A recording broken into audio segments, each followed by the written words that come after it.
विकास कर रहे हैं और इस कॉलोनी में रह रहे हैं, इसलिए आवास विकास कॉलोनी सहारनपुर उत्तर प्रदेश भारत की ओर से आचार्य भगवान के चरणों में त्रिवार नमोस्तु नमोस्तु नमोस्तु करते हुए और जो भव्य आत्माएं यूट्यूब वाणी चैनल के माध्यम से इसका आनंद ले रही है, उन समस्त भव्य आत्माओं की ओर से गुरुदेव को त्रिवार नमोस्तु करते हुए इस कार्यक्रम से जोड़ रहा हूं जिसका नाम है आपके सवाल गुरुदेव के जवाब। इस कार्यक्रम में आप सबको आचार्य भगवान का बहुत सारा आशीर्वाद।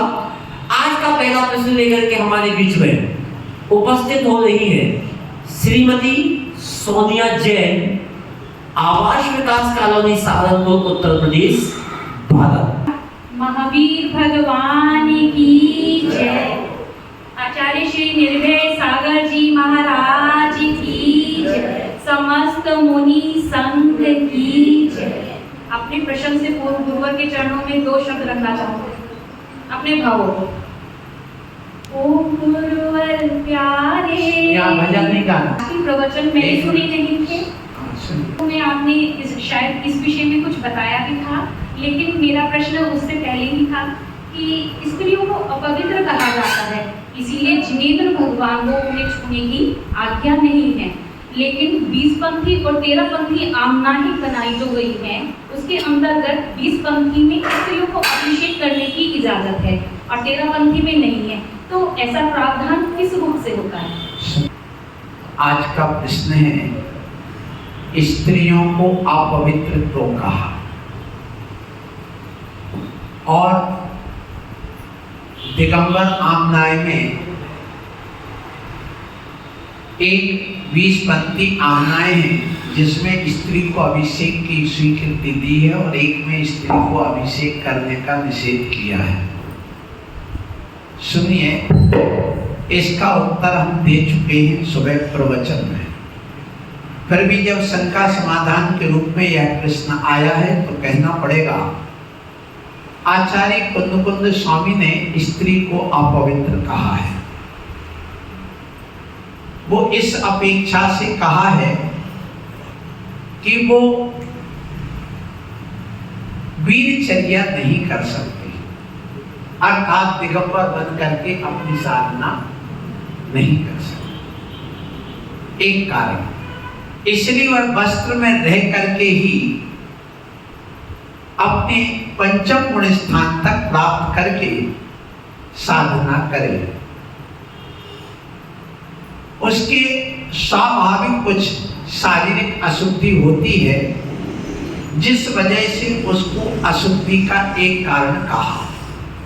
दूसरा कारण ये भी कहा कि पुरुष जो होता है वह अपने पूरे 8 अंग और उपांग सबको शुद्ध कर लेता है, लेकिन जो 9 मल द्वार होते हैं उन 9 मल द्वार में यदि सर्दी है, नाक में मल भर गया है, तो ऐसे व्यक्ति को अभिषेक करने का निषेध है, क्योंकि अभी उसके 9 मल द्वार शुद्धि नहीं है।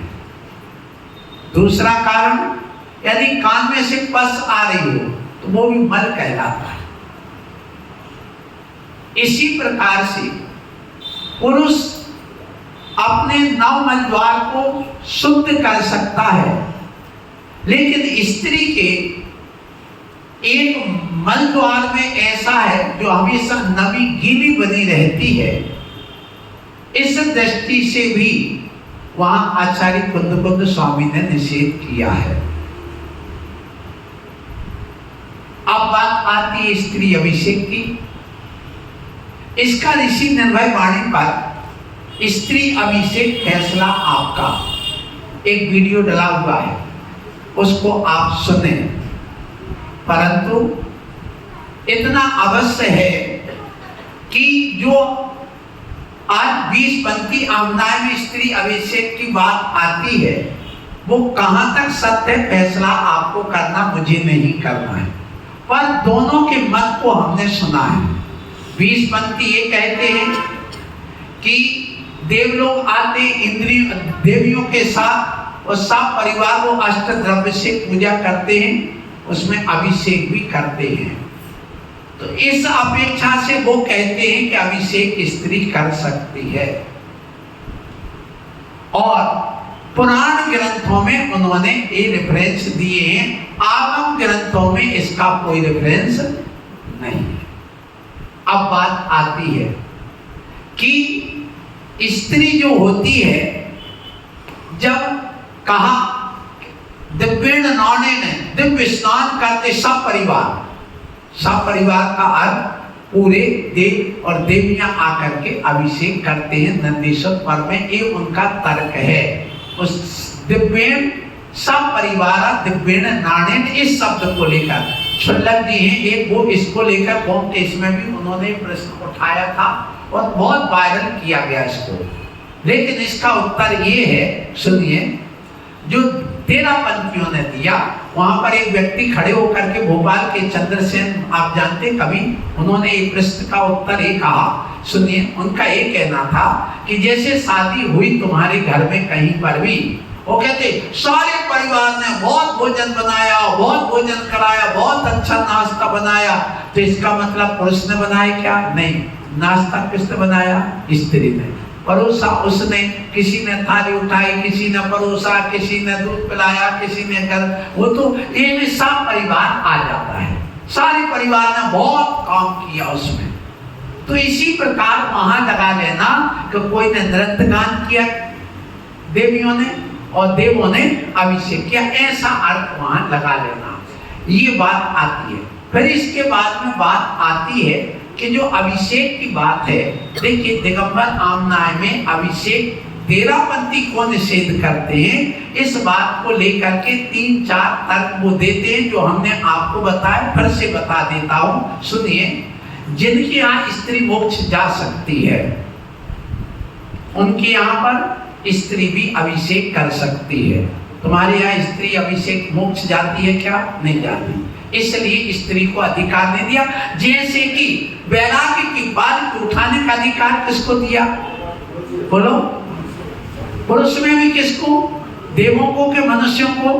मनुष्य को वो संयम लेने का अधिकार है। इसी प्रकार क्या स्त्री हमारे यहाँ तीर्थंकर बनती नहीं? तो जिनके यहाँ स्त्री तीर्थंकर बनती है, आपने श्वेतांबरों में स्त्री तीर्थंकर बनती है और वो मोक्ष भी जाती है, लेकिन दिगंबर आमनाय में नहीं। इसलिए श्वेतांबरों के यहाँ पर स्त्री अभिषेक है, हमारे दिगंबरों में स्त्री अभिषेक नहीं है, एक तर्क दिया। और सुनिए दूसरा, जिनके भगवान वस्त्र में है, उनका अभिषेक स्त्री भी कर सकती और पुरुष भी कर सकती।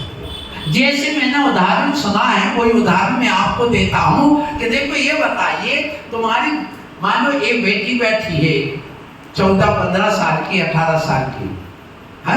अब ये बेटी यहाँ पर पिताजी आए और पिताजी दिगंबर अवस्था में 16 के वस्त्र पहनने के लिए खड़े थे, और बेटी का रिजल्ट आया, टॉप आई, और उस समय ये बताओ क्या वो गले मिल सकती उस बेटी से?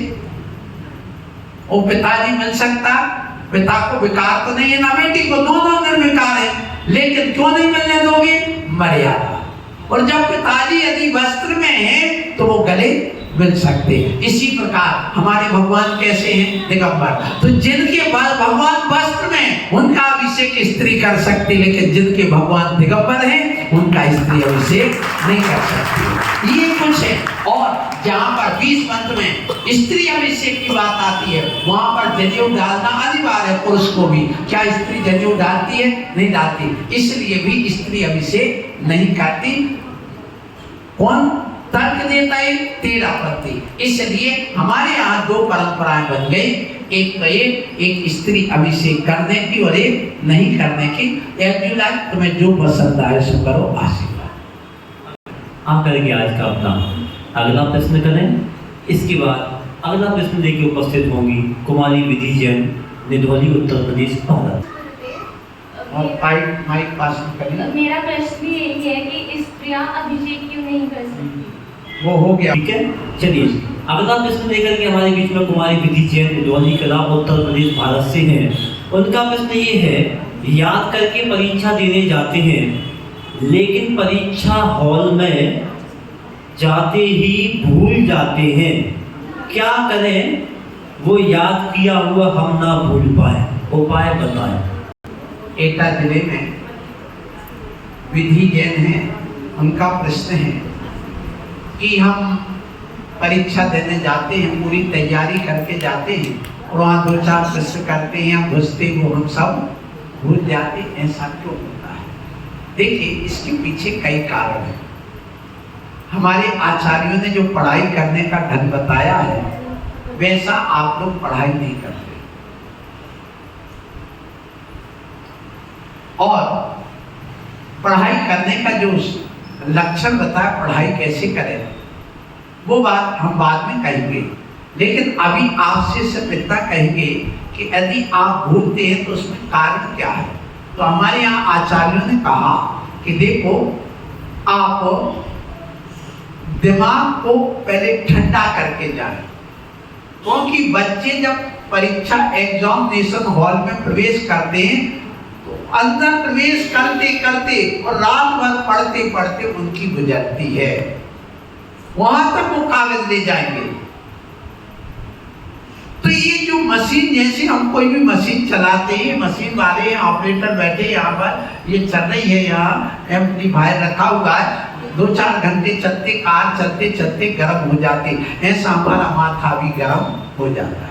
और जब गर्म होता है तो देखिए, आपने देखा हो, मैं गर्मी में बैठा हूँ, आपको मेरी ये सिराएं दिख रही होंगी, फूली हुई दिख रही ना, नसें जिसको कहते हैं, ये दिख रही ना आपको पूरी, इसमें यूज किया हुआ ब्लड है जो हार्ट तक जा रहा है। ये गर्मी के कारण से ये फैल गई है। जब हम इस पर ठंडा पानी डालेंगे तो क्या होगी?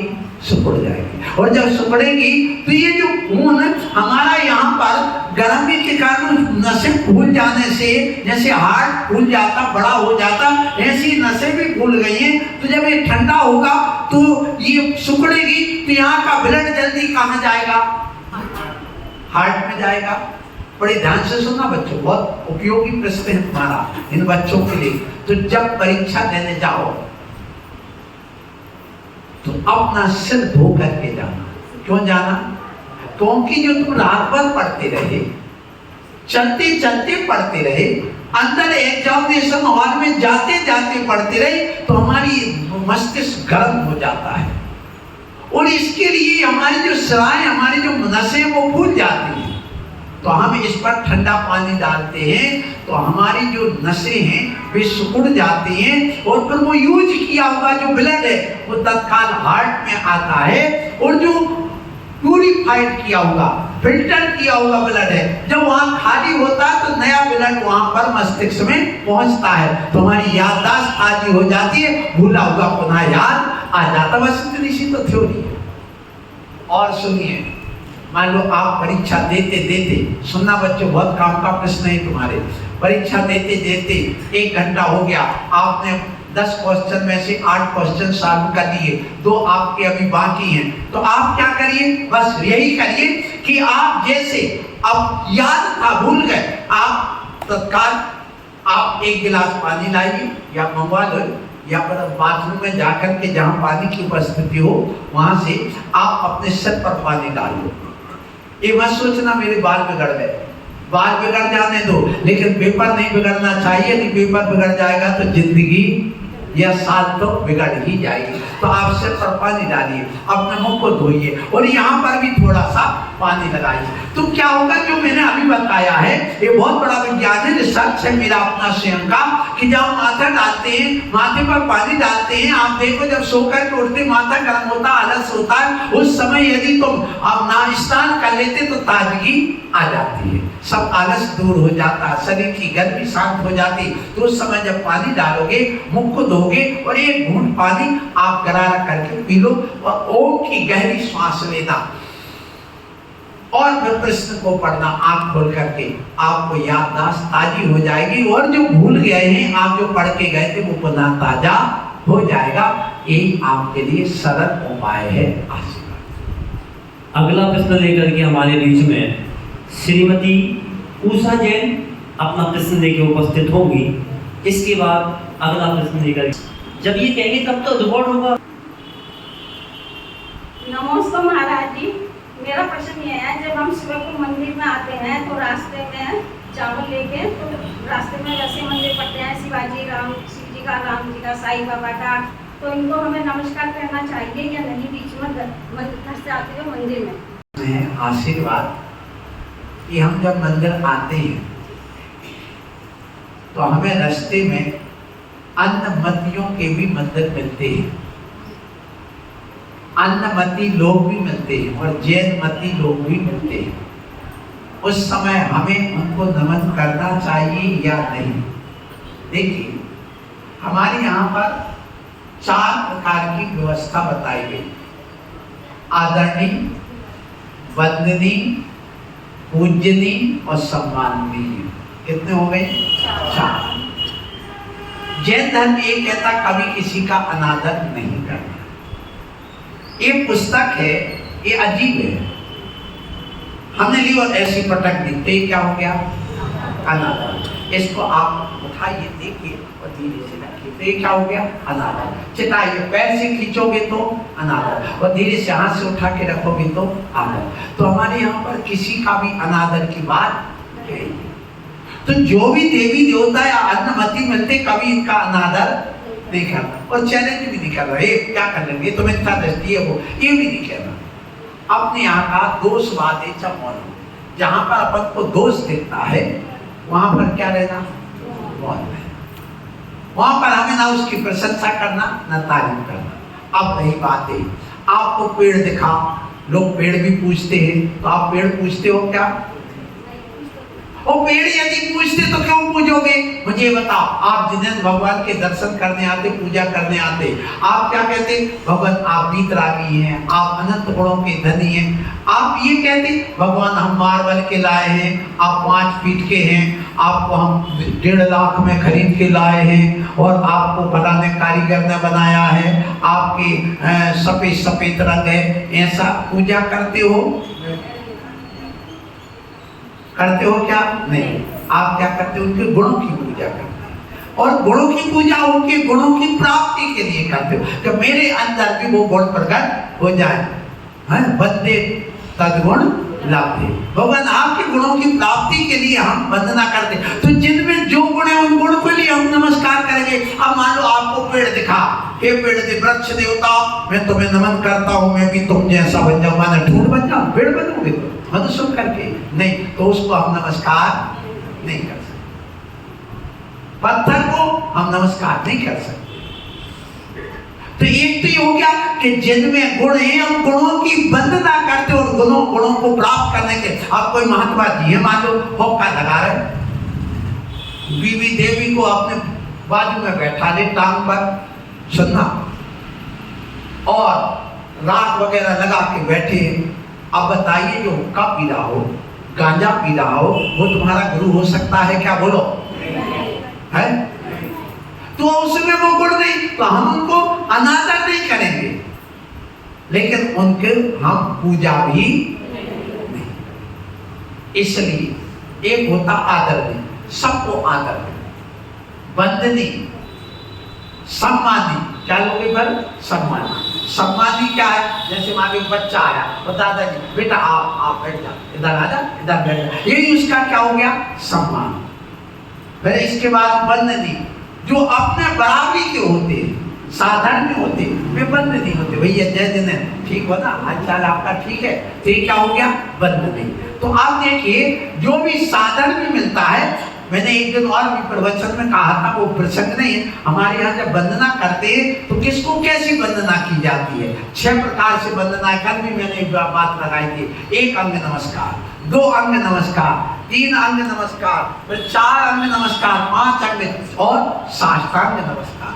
किसको क्या करना ये आपको अभी नहीं आया। विधर्मी को हमेशा 1 अंग नमस्कार किया जाए, नमस्ते सर, नमस्ते, जय जय। कितने अंग? 1। साधारण को जय जिनेंद्र। त्यागी वृत्ति जो है वो उनको भैया सिर भी झुका दिया, हाँ वंदना भैया, भैया वंदना, दीदी वंदना, एक वो हो गया। फिर छुल्ला केला, उनको 4 अंग नमस्कार, घुटने भी मोड़ लिए, हाथ भी जोड़ दिए, एक छावी, बंदावी, एक कितने अंग? 4। फिर पंच परमेष्टि को पंचांग नमस्कार किया जाता है। इसका अर्थ आप समझ गए होंगे कि हमें किसको नमस्कार करना और किसको नहीं करना। तो विधर्मी जो भी मिलता है, साधक भी मिलता, उनको भी आप वंदना करिए, जिसको कहते हैं अभिवादन। क्या बोलते हैं उसको? अभिवादन। अभिवादन करने का किसी को निषेध है। अब जैसे मान लो देवी देवता कोई भी और मिलते, तो जैसे हमारे लिए वो कहते हैं बाबा जी सीताराम सीताराम, हमसे कहते हैं। कोई मुसलमान सलाम अलैकुम सलाम अलैकुम, तो हम जैन हैं, तो हम क्या कहेंगे? सलाम अलैकुम के जय जिनेंद्र बोलो। तो वहां पर क्या बोलोगे? जय। बस यही उनको अभिवादन की प्रक्रिया होती है। लेकिन जिनमें गुण है, पंच परमेष्टि हैं, उनके पास जाकर के आप पूज्य जी तो वो ही होते हैं जिनके अंदर वीतरागता होती है। चाहे वो राम हो, चाहे हनुमान हो, चाहे कृष्ण हो, चाहे बुद्ध हो, चाहे हरिहर हो, चाहे जिनेंद्र हो, बस वीतरागता और गुण हो तो हम उनको नमस्कार करेंगे, आशीर्वाद। अगला प्रश्न लेकर के हमारे बीच में कुमारी महक जैन उपस्थित हो रही हैं। आए और आकर के आज का अपना प्रश्न करें। इसके बाद श्रीमती रमा जैन तैयार रहें अगले प्रश्न के रूप में। मेरा प्रश्न है कि धर्म की पढ़ाई तो कम काम में आती है और स्कूल की पढ़ाई ज्यादा, तो हम इन दोनों में से किसको ज्यादा महत्व दें? और एक लौकिक पढ़ाई, एक जीवनोपयोगी और एक आत्मोपयोगी, दो प्रकार की शिक्षा होती है। एक अध्यात्म की शिक्षा और एक भौतिक जगत की शिक्षा। ये दो शिक्षाएं अलग अलग हैं। देखिए, जीवन निर्वाह के लिए हमारे लिए विज्ञान की जरूरत है। क्या कहा? जीवन निर्वाह के लिए हमें विज्ञान की जरूरत है और अपना आत्म उद्धार के लिए वीतराग विज्ञान की जरूरत है। ये दोनों में अंतर है। तो आप इतना समझो बेटी कि देखो, आपके लिए क्या करना है? बस इतना करना है कि पहले अपन को धर्म की शिक्षा लेना पड़ती है, बाद में लौकिक शिक्षा ली जाती है। यही वजह है कि जब बच्चा जन्म लेता है तो सबसे पहले उसके कान में क्या सुनाते हैं? नमोकार। ये धर्म की शिक्षा। पहले उठते ही आप बड़े हो गए तो पहले उठते ही धर्म पुरुषार्थ। कौन सा पुरुषार्थ? धर्म पुरुषार्थ। धर्म पुरुषार्थ और मोक्ष पुरुषार्थ के लिए अध्यात्म की ज्ञान की जरूरत है। तो आप देखिए, अध्यात्म ज्ञान जो है, धर्म की पढ़ाई का है, अध्यात्म ज्ञान का है, वो पहले जरूरी होता है। इसलिए जब बच्चा, आप लोग सब बैठे, यहाँ पाठशाला चलती कि नहीं चलती या नहीं चलती है? पहले पाठशाला बिल्कुल बच्चा जब 40 दिन का हो जाता है तो कहाँ ले जाते हैं? स्कूल का मंदिर। उसको गंदोदक लगाएंगे, आप फाड़ फाड़ के कहेंगे देख ये तुम्हारे भगवान हैं, ये तुम्हारे मुनि हैं, और वहाँ श्रीपद चढ़ाएंगे, गंदोदक लगाएंगे। तो पहले कौन सी शिक्षा दी जाएगी? धर्म की, अध्यात्म की। और फिर उससे कहेंगे पाठशाला जाओ। 3 साल के बच्चे को स्कूल नहीं भेजा जाता, 3 साल के बच्चे को मंदिर ला करके पाठशाला में बैठाला जाता है। उसको पहले अपने धर्म का ज्ञान कराया जाता है, अपने धर्म को लेकर के उसको कट्टर बना करके और स्थिर बनाया जाता कि वो भटक ना जाए, कहीं शराब ना पीने लगे, मांस ना खाने लगे, कहीं दूसरे जनेतर में शादी करके अपने धर्म को ना भूल जाए। ये उसको शिक्षा दी जाती है। तो हमारे लिए आत्म कल्याण के लिए अध्यात्म की, धर्म की शिक्षा जरूरी है, और जीवन निर्वाह के लिए कौन सी शिक्षा जरूरी है? लौकिक पढ़ाई। क्योंकि देखिए, हमें यदि अपने शरीर का ज्ञान नहीं होगा, हमें यदि औषधि का ज्ञान नहीं होगा, तो हम स्वस्थ कैसे रहेंगे? इसलिए वो भी पढ़ाई जरूरी है। तो जब हम 8 साल के हो जाते हैं, जब हम थोड़े परिपक्व से होने लगते हैं, तब तक धर्म की पढ़ाई पर विशेष ध्यान देना चाहिए। उसके बाद अपने अर्थोपार्जन के लिए, आजीविका चलाने के लिए, माने अर्थ पुरुषार्थ और काम पुरुषार्थ के लिए, परिवार कैसे चलाना, बच्चे कैसे पैदा करना, बच्चे का निर्वाह कैसे करना, उनको लालन पालन कैसे करना, ये ज्ञान भी हमें जरूरी है। क्योंकि अध्यात्म और विज्ञान एक ही सिक्के के 2 पहलू हैं। इसलिए दोनों का अपना महत्व है। इसमें दोनों के महत्व में इस समय आप जब पढ़ाई करते हैं, धर्म के अलावा जो काम आने वाली जीवन में, वो है लौकिक पढ़ाई। अध्यात्म जगत के अलावा भौतिक जगत की पढ़ाई, उसको पढ़ते हुए अपने धर्म पर अडिग रहना, बस इतना रखना महत्वपूर्ण हमारे जीवन में ये भी है। कौन? लौकिक पढ़ाई। पर आध्यात्मिक पढ़ाई हमारे जीवन क्या भवांतर में काम आती है, और ये जो पढ़ाई लौकिक पढ़ाई है वो सब जीवन निर्वाह के लिए काम आती है। इसलिए दोनों का अपना बराबर महत्व है, दोनों को लेकर के चलना। और जब आप संयम मार्ग पर बढ़ जाओ तो उस समय सिर्फ अध्यात्म की पढ़ाई काम आती है। आप ये नहीं कह सकते कि लौकिक पढ़ाई काम नहीं आती। यदि लौकिक पढ़ाई नहीं होती, आप देश कैसे करोगे, अपने अर्थ प्रसाद कैसे करोगे, परिवार का पालन कैसे करोगे, ये सब लौकिकता में आ जाती है। इसलिए वह शिक्षा भी हमारे आचार्यों ने, मुनियों ने दी है। आशीर्वाद। अगला प्रश्न लेकर के हमारे बीच में श्रीमती रमा जैन उपस्थित हो रही हैं, अपना प्रश्न करें। उसके बाद अगला प्रश्न लेकर के ईशान जैन तैयार रहे, अगला प्रश्न उनका रहेगा। नमोस्तु गुरुवर। हम अपने देव शास्त्र गुरु के ऊपर पूरा अकाट्य श्रद्धान रखते हैं, और हम कभी कभी ये सोचते हैं कि हम सम्यक दृष्टि हैं। क्या क्या प्रश्न? के ऊपर पूरा श्रद्धान रखते हैं, और मतलब हम सोचते हैं कि हम बिल्कुल अकाट्य हैं, फिर भी हम अपने को सोचते हैं कि हम सम्यक दृष्टि हैं। तो क्या हमारा ये सोचना सही है? और कभी कभी हम जब विशेष परिस्थिति प्रतिकूल परिस्थिति आती है तो हम उसमें कुछ विचलित होते हैं, बट हमारा श्रद्धान वही रहता है। तो हमें ऐसी परिस्थिति में एक तो हमें क्या करना चाहिए? एक प्रश्न मत रखिए, दो दो। देखिए, आपका एक प्रश्न आया है, नाम क्या है? रमा जी हैं, आशीर्वाद है। आपने प्रश्न किया कि हम देव शास्त्र गुरु के पास जाकर के श्रद्धान करते हैं और हमें लगता हम सम्यक दृष्टि हैं। तो क्या हम वास्तव में सम्यक दृष्टि हैं? ऐसा मानना ठीक है? हाँ, ठीक है। क्योंकि देखिए, सम्यक दर्शन जो चीज है वह सम्यक दर्शन के संबंध में पहला प्रश्न है, पहली बात है कि ये कहा गया देव शास्त्र गुरु पर श्रद्धान करने वाला सम्यक दृष्टि है।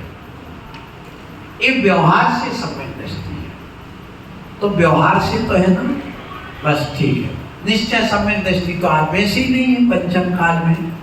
निश्चय सम्यक दृष्टि तो है, सुन लो, आचार्य कुंद स्वामी समय सार की 37 और 38 और 39 नंबर की कारिका उठा के पढ़ लिया। उसमें लिखा है कि निश्चय सम्यक दृष्टि कौन है, शुद्धोपयोगी कौन है। तो वो कहते हैं कि जब भगवान जो आप वही, यही ज्ञान में लगा। आप भी भगवान, मैं भी भगवान, अर्थात आप परमेष्टि तो मैं भी परमेष्टि। आप भी वीतरागी तो मैं भी वीतरागी। आप भी ज्ञाता दृष्टा और मैं भी बैठ गया ज्ञाता दृष्टा। तो जो मुनि जब आत्म ध्यान में लीन होता है उस समय निश्चय सम्यक दृष्टि होता है। तो अब यदि देव शास्त्र गुरु पर श्रद्धान किया है तो वह सम्यक दृष्टि है। 7 तत्वों पर श्रद्धान करने वाला सम्यक दृष्टि है। फिर उसकी पहचान भी बताई गई, प्रसन्न, संवेग, अनुकंपा, आस्तिक। ये 4 गुण जिसमें, वो भी क्या है? सम्यक दृष्टि है। फिर निश्चय से वास्तव में सही सम्यक दृष्टि कौन है?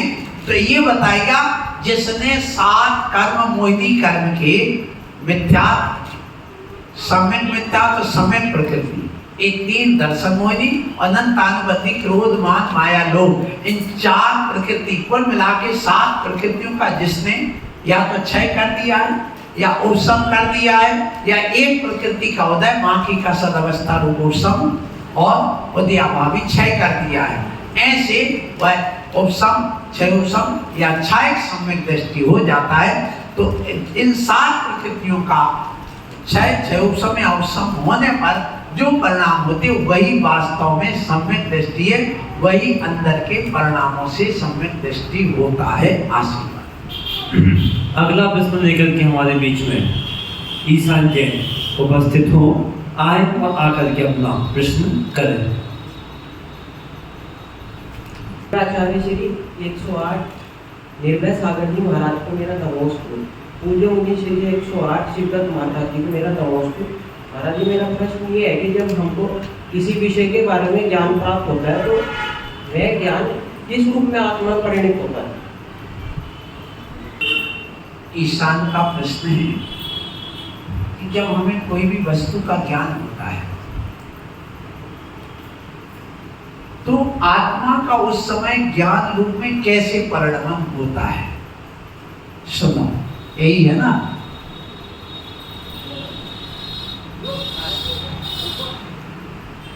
जो ज्ञान हमारे अंदर आया है, ये ज्ञान किस रूप में आया है? तो देखिए, ज्ञान आत्मा का एक गुण है, ये कहीं बाहर से नहीं आता है। ये जो ज्ञान है, जैसे आप देखिए कि गन्ने में मिठास आई तो कहीं बाहर से आई क्या? नहीं आई। वो उसकी शक्कर में जो मिठास है, गन्ने में मिठास है, वो उसका गुण है। नींबू में खट्टापन आया, वो उसका अपना गुण है। ऐसे आत्मा का अपना एक गुण है, ज्ञान। और ज्ञान उसे कहते हैं, आत्मा का वह गुण जिससे हम पदार्थ को जानते हैं, उस गुण का नाम क्या है? ज्ञान। जो पदार्थ हमें जानने में आ रहा है उसी का नाम ज्ञान है। जो हमें जनाता उसका नाम ज्ञान है। तो ऐसा ज्ञान हमारी आत्मा में है, अनादिकाल से है, था, है और रहेगा। जब कोई भी वस्तु हमारे सामने आती है तो हमें दर्शन होता है, तो उसको कहते, जैसे मान लो आप लोग आँख खोली तो हमारी इस आँखों का जो रेटिना है उस पर बिंब बनता है। बिंब बनता है, इसी का नाम दर्शन है। फिर इसके बाद हम सोचते, अरे ये तो ईशान है, ये तो फलाना है, ये व्यक्ति है, तो इसका होता ज्ञान। ये ज्ञान आत्मा में स्वाभाविक वस्तु है, कहीं बाहर से नहीं आती आशीर्वाद। आज का अंतिम प्रश्न लेकर के कनिष्क जैन उपस्थित हो रहे हैं। आए, आकर के अपना प्रश्न करें। उसके बाद हार्दिक जैन। मेरा सवाल है कि मेरा छोटा भाई मुझे बहुत मारता है, मैं उसको कैसे समझाऊं? अच्छा सुंदर बालक है। इसका प्रश्न है कि मेरा छोटा भाई है, वो मुझे मारता है, अब मैं उसको कैसे समझाऊं? ये उसका प्रश्न है। सुनो, आप कम समझाना, आप अपने पापा से कहना, आप अपनी मम्मी से कहना, क्योंकि मम्मी पापा के पास तुम्हारे ज्ञान से ज्यादा ज्ञान है। और तुम्हारी बात मानने की अपेक्षा मम्मी पापा की बात तुम भी मानते हो तो वो भी मानेगा। तुम भी मम्मी पापा से डरते तो वो भी डरेगा। इसलिए जब भी कोई बात है, आप पापा जी से कहिए, मम्मी से कहिए, दादाजी से कहिए, दादी से कहिए, दादी देखो ये मेरा भाई मुझे छोटा होकर के भी ये इतनी गुस्सा करता मेरे ऊपर, और मैं मार दूं तो आप कुछ बोलना नहीं, और एक बार जोर से उसको थप्पड़ मार देना। किसको? भाई। वो रोएगा तो फिर कहना, देखो तुम्हें दुख हो रहा ना, तकलीफ हो रही, वैसे मुझे भी तो हो गई, मैं भी तो इंसान हूं, इसलिए अब मुझे नहीं मारना। देखो एक बार क्या होता है, एक बच्चा बार बार जो स्विच होता ना जिसमें पिन लगाते हैं करंट वाली है, तो उसमें वो बार बार उंगली डालता, बार बार उंगली डालता। माँ बहुत समझाती, नहीं मानता बच्चा, तो क्या किया उस माँ ने, पिता ने, कि बेटा ऐसा नहीं मानेगा, तो उसने थोड़ा सा एक वायर छोटा सा बाहर निकाल दिया, उसको टच कर जाए, उस प्लग के अंदर टच कर जाए, और बटन पे हाथ पहले से रख दिया।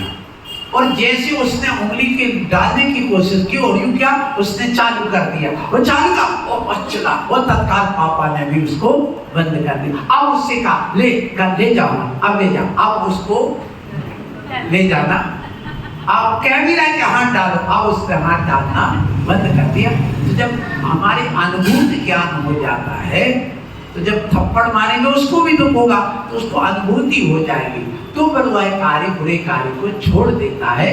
इसलिए ऐसा समझाना चाहिए, अपन को आपस में ज्यादा समझाने की बुद्धि नहीं लगाना आवश्यक हो रहा है।